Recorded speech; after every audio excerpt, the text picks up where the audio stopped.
महाराष्ट्र विधानसभा चुनाव में बागियों की बढ़ती संख्या महायुति और महाविकास अघाड़ी दोनों के लिए एक बड़ी चुनौती बन चुकी है।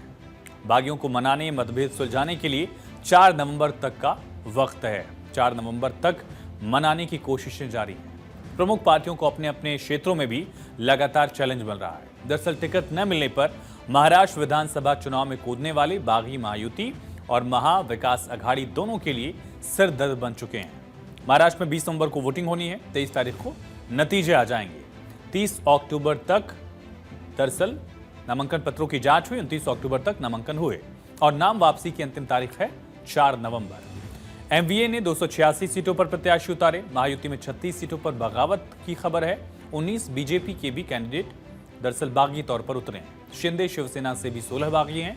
एनसीपी और बीजेपी के लिए जो चुनौती बन रहे हैं। और अगर बागी चुनावी मैदान में रहे तो करीब 50 सीटों पर दोनों तरफ उलटफेर की संभावना है। महाविकास अघाड़ी में भी 14 सीटों पर बागी गणित बिगाड़ रहे हैं। 10 सीटों पर कांग्रेस के बागी हैं।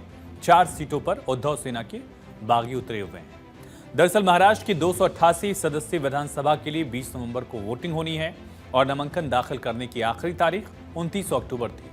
नामांकन पत्रों की जांच 30 अक्टूबर को हुई। अब चुनावी जंग से नाम वापसी की अंतिम तारीख 4 नवंबर के है। 4 नवंबर की तारीख से पहले लगातार अब मान मनोबल की कोशिश है।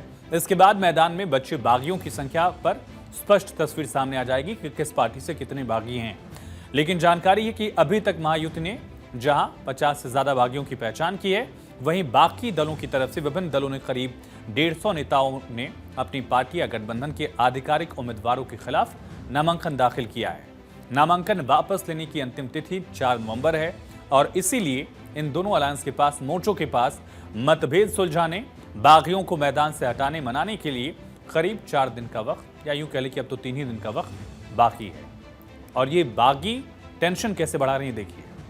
शिंदे के बागी बीजेपी की टेंशन बन गए हैं। शिंदे सेना के 9 बागियों ने बीजेपी की टेंशन बढ़ा दी है।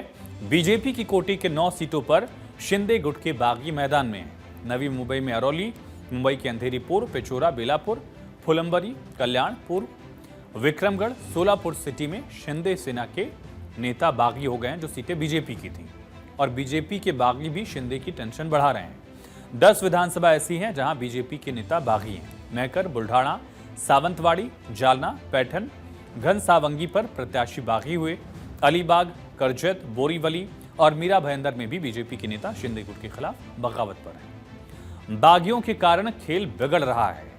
इस पर केंद्रीय गृहमंत्री अमित शाह ने महाराष्ट्र के नेताओं को सीधी हिदायत दी है।